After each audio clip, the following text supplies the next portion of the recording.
नुसरत फ़तेह अली खां, जो कि कव्वाली के फ़न के बेताज बादशाह हैं, का जन्मदिन है।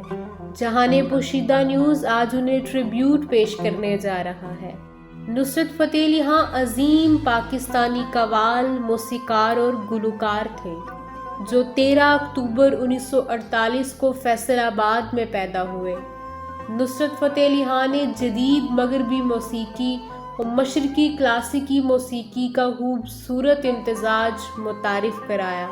उस्ताद नुसरत फ़तेह अली खां ने अपनी तमाम उम्र कव्वाली के फ़न को सीखने और इसे मशरिक़ और मगरिब में मकबूल आम बनाने में सर्फ कर दी।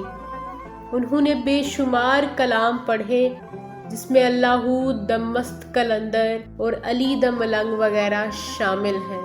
उनकी बेशुमार मकबूल कव्वालियाँ, जिन पे गोरे भी झूम उठते थे, उनमें तुम्हें दिल लगी भूल जानी पड़ेगी, किसे दा यार ना बिछड़े वगैरह शामिल हैं। नुसरत फ़तेह अली खां 16 अगस्त 1997 को जहाने फ़ानी से कूच कर गए, मगर उनकी आवाज़ ने उन्हें रहती दुनिया तक अमर कर दिया।